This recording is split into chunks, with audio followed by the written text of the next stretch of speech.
La reforma laboral de Ricardo Rosselló.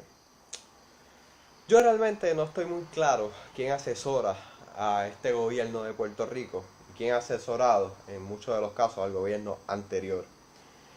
A mí me parece que esta reforma es una completa locura. Yo creo que es la peor manera de empezar el cuatrenio. A mí me parece que no tiene ni pies ni cabeza comenzar a destruir los beneficios a los empleados, mayormente del sector privado y mayormente los que trabajan en part-time. Esto es una reforma que solamente ayuda al sector privado, no crea empleos como lo vamos a analizar en este video, y decir que ayuda al empleado y que ayuda a fomentar el empleo, a mí me parece que es una hipocresía total de cualquier persona que esté a favor de esto y que hable sin argumento, como parece que están hablando los jefes de agencia y el gobernador de Puerto Rico. Habiendo dicho eso, porque estos son gente que la mayoría de ellos jamás han tenido que trabajar por un salario mínimo y que siempre están en las élites del país. Habiendo dicho eso, ¿en qué me baso? Principalmente en los países que han implantado reformas laborales como esta. Grecia y España han implantado reformas laborales idénticas a las de Puerto Rico. Y sus resultados, solo hay que mirar las noticias. 2010 y 2012 han sido los años que estos países han hecho estas reformas. ¿Qué pasó? El desempleo se disparó hasta un 28 y un 27% en Grecia y España respectivamente. Los empleos que se han comenzado a crear son empleos precarios, donde la crisis se ha agudizado en estos países, donde el desempleo todavía está altísimo. Para que tengan una idea, Puerto Rico tiene un 11% y Estados Unidos por debajo del 5%.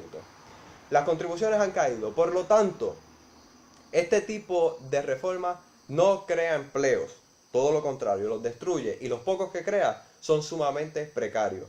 Esta reforma carece de un inciso que fomente el capital humano. Puerto Rico tiene un problema de desempleo tremendo, pero tiene un problema aún mayor de fuga de capital humano. ¿Qué es esto? Que la gente estudia en Puerto Rico y se va a los Estados Unidos. Muchos de nosotros probablemente conocemos a alguien que tenía un buen empleo en Puerto Rico y ha emigrado a los Estados Unidos porque tienen mejor salario y porque tienen mayor beneficio.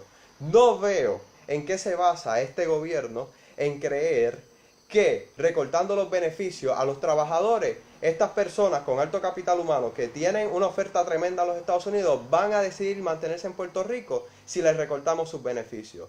Tampoco veo cómo vamos a incentivar el empleo de aquellas personas que se les hace más difícil entrar al mercado laboral porque no tienen un título universitario, cuando Puerto Rico tiene algo que se conoce o padece de algo que se conoce como la trampa de la pobreza, donde salir a trabajar es más costoso que mantenerse en la casa. O sea, no trabajar es más costo efectivo que trabajar.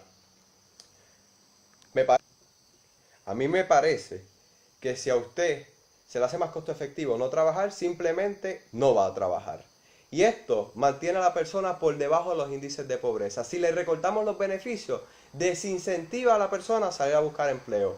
Solo hace falta mirar los países que han implantado esta reforma. Si Puerto Rico quiere hacerse más competitivo, que lo necesita, solo tiene que agilizar la permisología, bajar los costes de energía, hacer más eficiente el transporte y no reducir los beneficios y los salarios reales. Esto solo fomenta que baje la productividad en el país, aunque aumente la competitividad.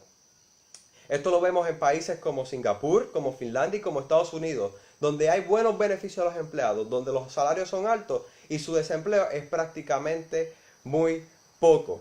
Pero por supuesto, como suele decir una cita de Maximiliano Robespierre, el sentido común es el menos común de los sentidos y parece que de eso carece el gobierno de Puerto Rico. Yo quisiera saber un solo país, no la teoría, olvidemos de lo que dice la teoría económica, la práctica.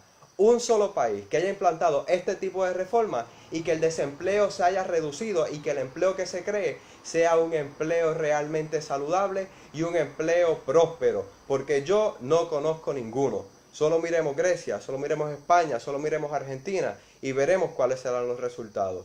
Luego que se implante esta reforma, si se implanta, ya veremos que el desempleo habrá aumentado y aquellos empleos que se creen serán empleos de baja remuneración y la emigración continuará en ascenso. Así que eso sería todo y muy bueno.